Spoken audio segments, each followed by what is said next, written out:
Group পর্ব থেকেই বাদ পড়তে যাচ্ছে ব্রাজিল হাইতির বিপক্ষে ম্যাচের আগে, যেখানে ব্রাজিলিয়ান শিবিরে এসেছে দুঃসংবাদ। যে খবরে দুশ্চিন্তায় পড়েছেন সেলেসাওদের টিম ম্যানেজমেন্ট, এমনকি মিশন হেক্সা জয়ের লড়াইয়ে ব্রাজিলের এই বিপদে হৃদয় ভেঙেছে ভক্তদেরও। কি সেই দুঃসংবাদ যার ফলে বিশ্বকাপের গ্রুপ পর্বেই বিদায়ের শঙ্কা জেগেছে 5 বারের বিশ্ব চ্যাম্পিয়নদের মনে? সে কথাই থাকছে রিপোর্টে। জমে উঠেছে বিশ্বকাপের লড়াই, যেখানে একের পর এক অঘটনে কোণঠাসা হয়ে পড়ছে সাবেক বিশ্ব চ্যাম্পিয়নরা। 5 বারের বিশ্ব চ্যাম্পিয়ন ব্রাজিলের ক্ষেত্রেও ঘটেছে একই বিপত্তি, যেখানে সি গ্রুপে নিজেদের প্রথম ম্যাচে মরক্কোর বিপক্ষে 1-1 গোলে ড্র করে গ্রুপ পর্ব থেকেই বাদ পড়ার সংখ্যা তৈরি হয়েছে। এবারে সেই সংখ্যা বেড়ে গেল আরো একটা দুঃসংবাদে, কেননা গ্রুপ পর্বের বাকি 2 ম্যাচে মাঠে নামতে পারছেন না আক্রমণ ভাগে দলটির প্রাণভোমরা নেইমার জুনিয়র। আর আধুনিক যুগে ব্রাজিলিয়ান ফুটবলের এই পোস্টার বয়ের অনুপস্থিতিতে হাইতির বিপক্ষে গ্রুপ পর্বে নিজেদের দ্বিতীয় ম্যাচে মাঠে নামার আগে চাপে পড়েছে সেলেসাওরা। উল্লেখ্য যে বিশ্বকাপের আগে ডান পায়ের কাফ মাসেলে পাওয়া ইনজুরিতে পড়া নেইমার এর আগে খেলতে পারেননি মরক্কোর বিপক্ষে ম্যাচটি।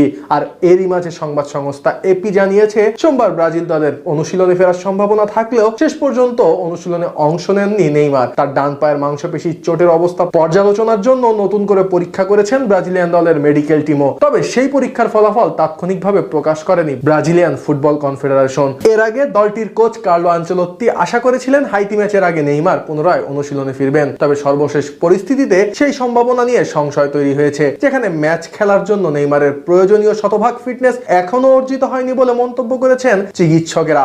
ধারণা করা হচ্ছে রাউন্ড অফ 32 আগে ম্যাচ ফিটনেস ফিরে পাবেন সান্তোস এফসির এই তারকা স্ট্রাইকার। এদিকে ব্যক্তিগত কারণেও বিশ্বকাপ থেকে নিজের নাম প্রত্যাহার করে নিতে পারেন নেইমার, কেননা সামাজিক যোগাযোগ মাধ্যমে দেওয়া এক যৌথ পোস্টে নেইমার ও তার সঙ্গী ব্রুনা বিয়ানকার্দি জানান তারা নতুন সন্তানের অপেক্ষায় রয়েছেন। জানা গেছে তাদের ঘর আলো করে আরো একটি নবজাতক সন্তান আসতে চলেছে। তাই সবকিছু মিলিয়ে বিশ্বকাপের গ্রুপ পর্বের লড়াইয়ে হাইতি ও স্কটল্যান্ডের বিপক্ষে ব্রাজিলের একাদশে নেইমারের অন্তর্ভুক্তি এখন অনেকটাই অনিশ্চিত হয়ে পড়েছে।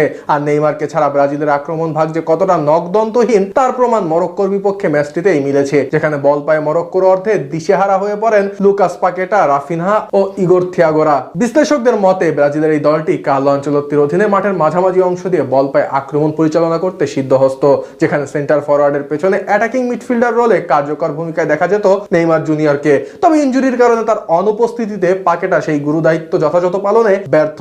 এমনকি সেন্টার ফরওয়ার্ড পজিশনে ইগোর থিয়াগো ছিলেন ভীষণ নড়বড়ে, যার ফলে মরক্কোর বিপক্ষে ম্যাচে মাঠের মাঝ বরাবর না গিয়ে ওয়াইড লাইন ধরে রাইট উইং ও লেফট উইং দিয়ে আক্রমণ পরিচালনা করতে হয় সেলেসাওদের, যা কিনা তাদের স্বভাব বিরুদ্ধ প্লেইং স্টাইল। এর ফলে স্বাচ্ছন্দ্যে আক্রমণ পরিচালনা করতে ব্যর্থ হন ব্রাজিলিয়ান ফরওয়ার্ডরা, যার নেতিবাচক প্রভাব ম্যাচের ফলাফলেও দেখা যায়। তাই তো হাইতি ও স্কটল্যান্ডের বিপক্ষে গ্রুপ পর্বের শেষ 2টি ম্যাচে নেইমারকে ভীষণভাবে দরকার ছিল কার্লো আনচেলত্তির।